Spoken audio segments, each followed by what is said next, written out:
So if you look up here in this red box, when I turn around, you're going to see two little white circles. Those are my eyes. Okay, and the number is the distance. So now I'm going to look up at the very top of the screen. You see where it says resume, and I just looked at it and made it active. I'm going to the keyboard.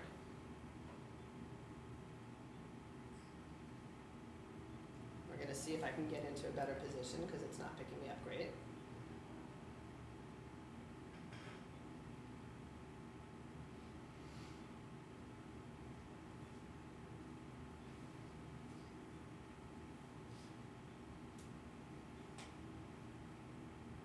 Folks. Hi, folks. Okay, I didn't calibrate, it's still liking me. All right, now I'm going to clear that. I'm going to go home. I'm going to go to the phone. And Phone dial pad. so I'm going to go to contacts, and I'm going to pick Judy because I put her phone in here before. I'm going to send her a text message.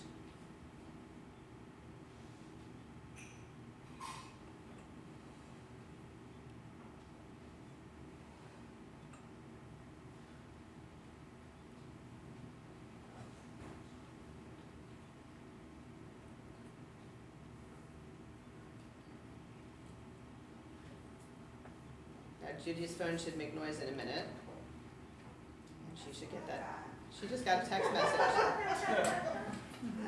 Want to send one back? She's going to send us a text message back.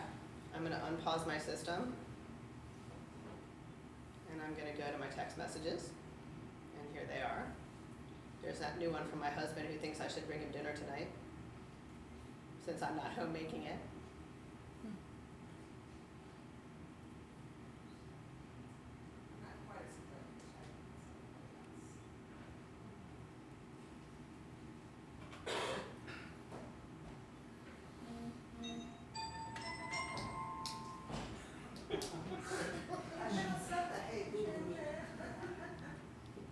All right. So it should import it.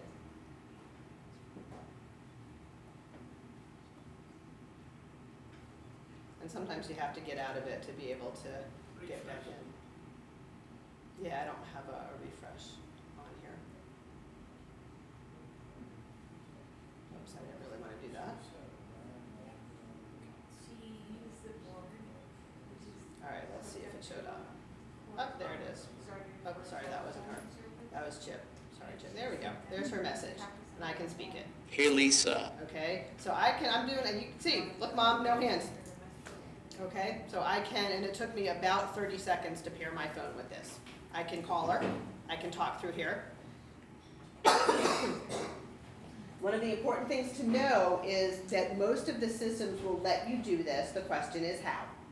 So if you have an Android phone, chances are good that you'll be able to use it for talking and for sending text messages. How that happens is dependent on the system. Remember when I said which one is best? It's whichever one does things the way that you want it to do. And sometimes you think that something does really well for a particular system, and maybe it does phone really well, but it doesn't do alphabet really well, or it does spelling and phone really well, but it stinks at the computer, or whatever. There's always a lot of options. Mm-hmm. With the iPads, there were two ways to access the internet. The other way. So Ian said with eye gaze, there are two ways to access the internet. By avoiding the red screen, you can put an app, open that app and use your iPhone and open up other programs. So what Ian's talking about, he says with Grid 3, which is a software program, and that's what Gus was using on the iGaze Edge. He was using a third-party program called Grid 3 to interface with the internet and other things. And what it did is it gave you those big buttons at the top to make it a little bit easier, but that's kind of an indirect interface.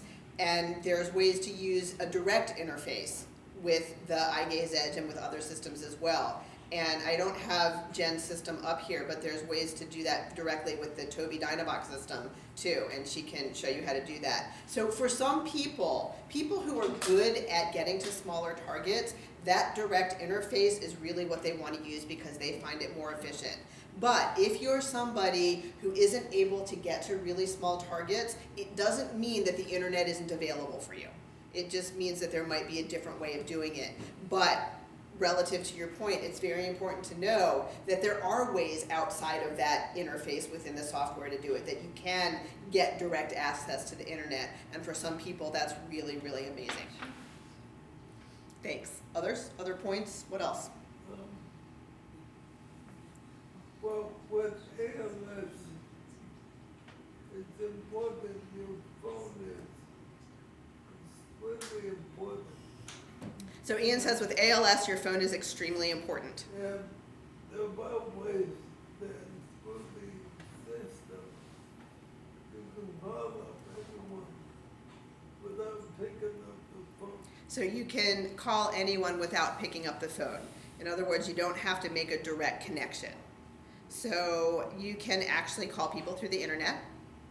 You can call people through Google Hangouts. There are a variety of ways that you can do that. You can also send text messages even if you don't have a phone that is doing that. There, you can send text messages directly through the internet.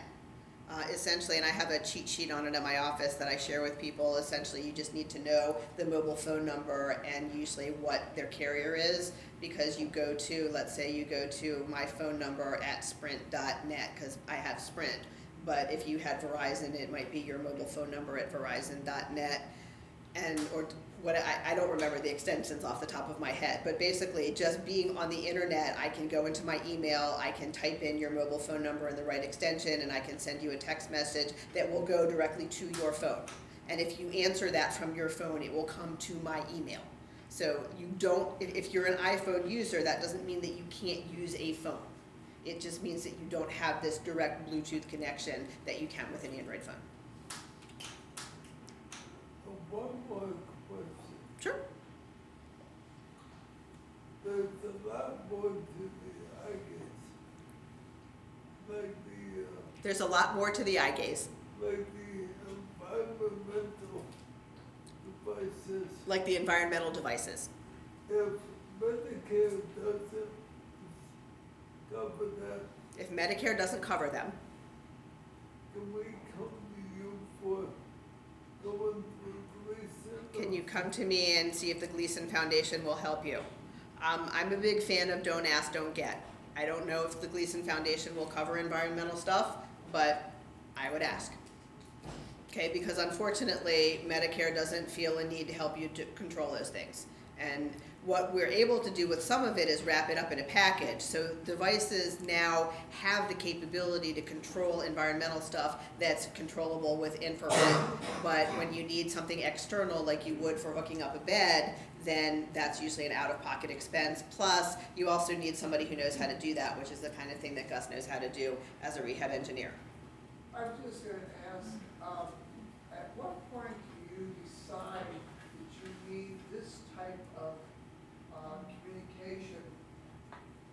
Ian can speak. At what point do you decide that you need this? Let's say you're retired, you don't need it for a job. How do you decide when it is time to Let's start looking say, at this? that's a really good question. So I will tell you that it doesn't matter which of all those 15 different functions you want to use. If all you want to do is be able to talk to somebody face to face and be able to either spell out messages or pick messages that are already there. So you saw Gus spelling out some messages. I'm going to go back in here and I'm going to show you some pre-stored messages. Text message by Judy F.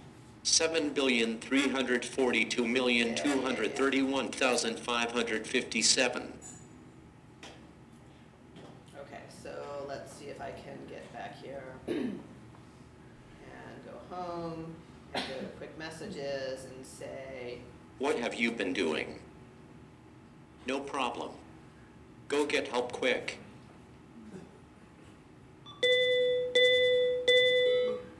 okay, So things that I can do with my eyes, those are pre-stored messages. So you don't have to want to use the internet, use a phone, do any of those other things, control your environment. If what you want to do is be able to talk to somebody face to face and you want to be able to have it talk out loud, that's a good reason to look at this technology.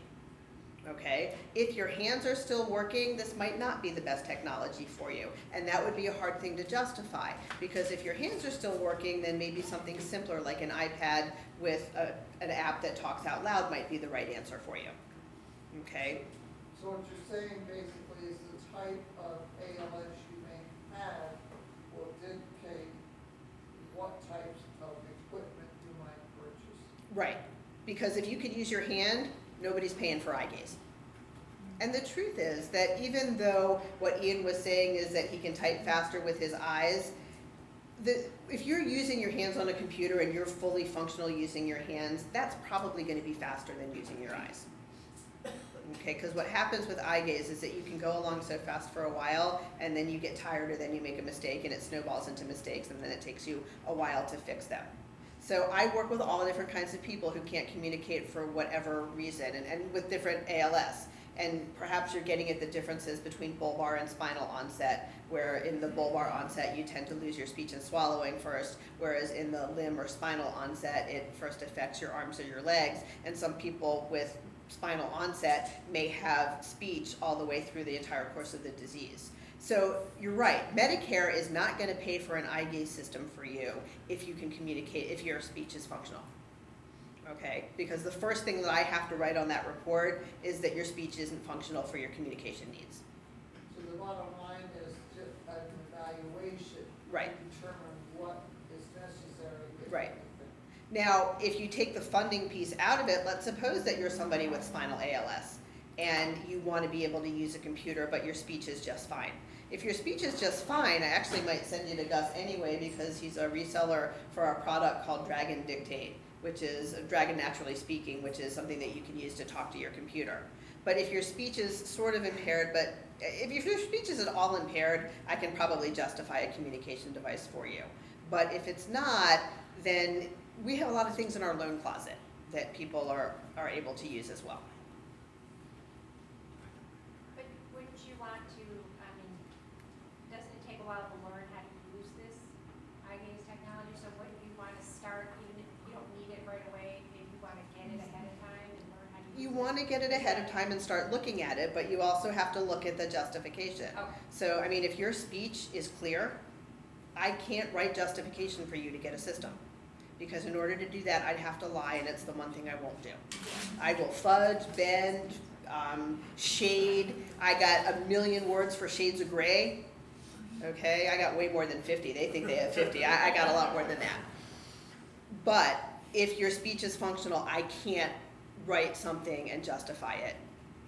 And if your speech is highly functional and you're unable to use your eyes, your hands, then voice recognition is a lot faster than eye gaze. Okay, for those of you, again, who haven't been to my lectures, anybody know what the average rate of speech is for people, for adults? How many words a minute do we talk? This is the shout-out portion. This is a good point. I probably say more than you do, and you haven't talked to my brother yet.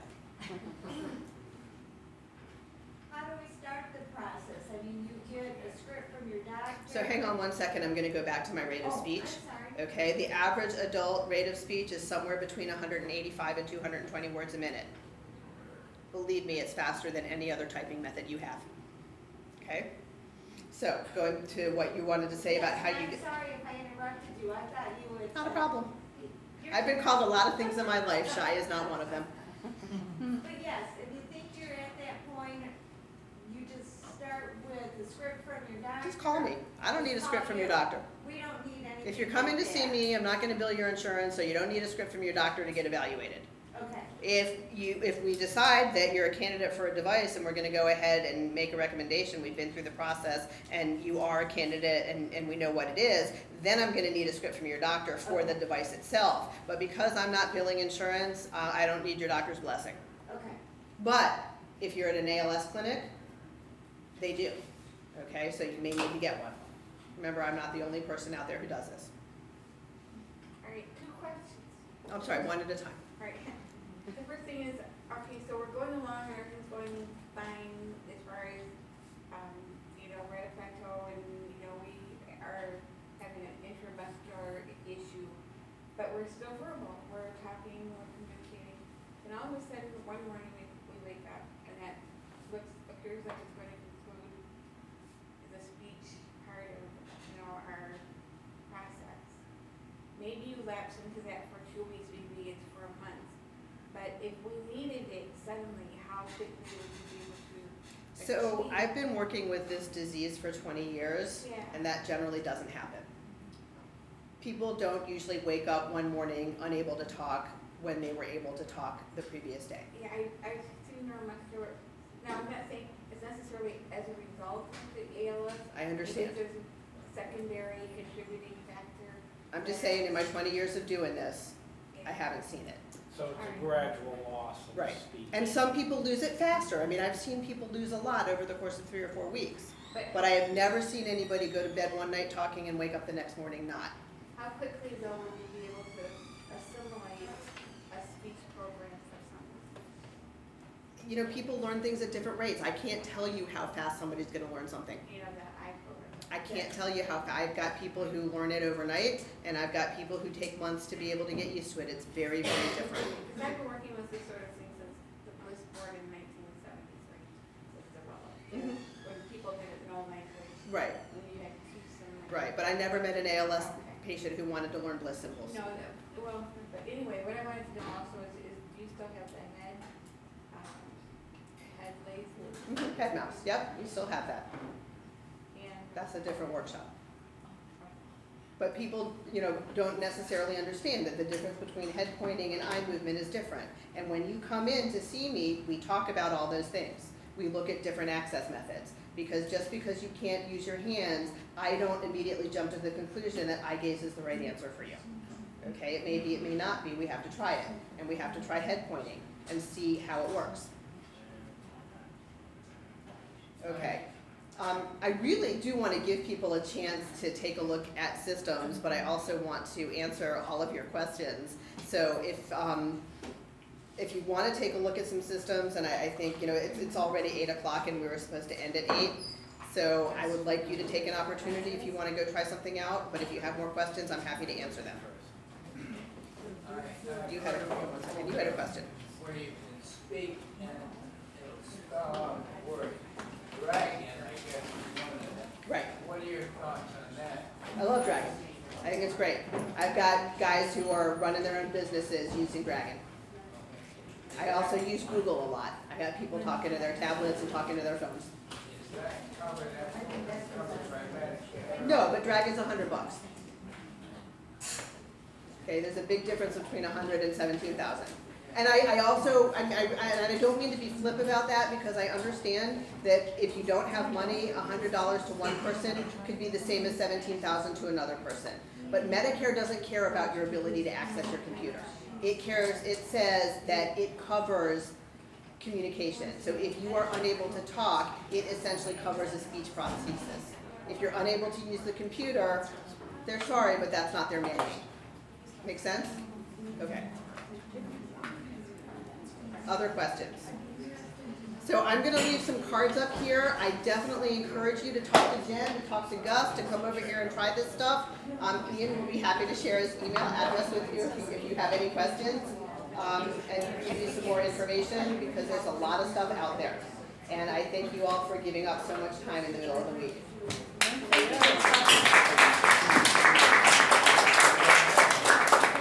And even if you're not at a point where you need this, if you want to come in and try it out, call me, we'll make an appointment. You can sit down and look at it. It may not be the right time yet, but if you just want to try it out, come on in. I'm not sure when you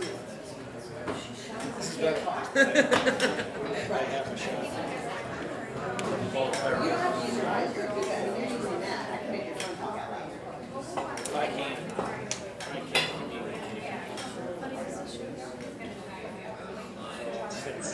Right, I don't like that. Just relax now a little bit, like, I'm sorry? Yes. But yes, I help people do that too. Is that what If you you're want to, asking? yeah, that would be better. That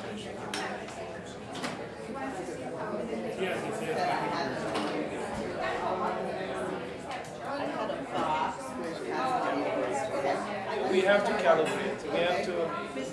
Yes, I can go and find it. So Oh, it's the box that I had already held up there. So, Go ahead, cover your right eye. Cover your. Okay. So that's the eye. That's the eye. Yeah. No, it's reversed. There's the right. So we're going to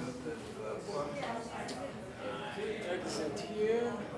This one. No. Oh, that's why.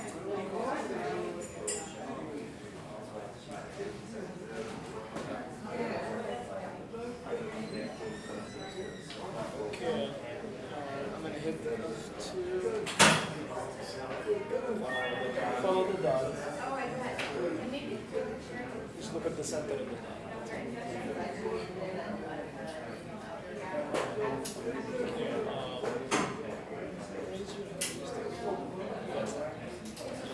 Just use your eye, not your head.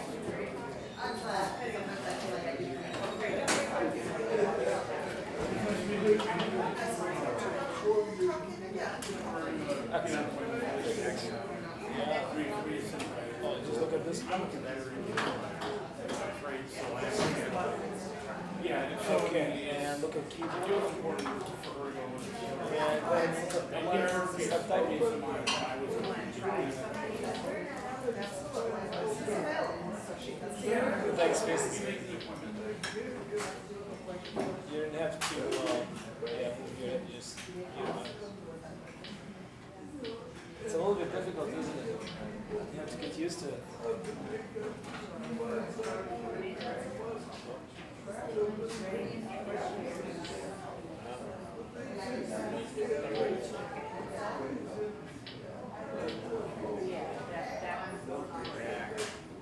Yeah, you can look somewhere else and then look back and back. Yeah, that's the tendency is to move ahead.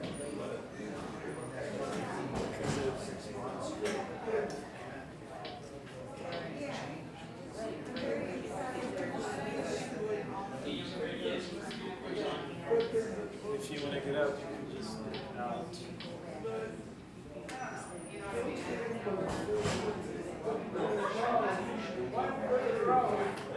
Yeah, you lost the dot. First, and then with your eye, you're moving your head still. And look at exit.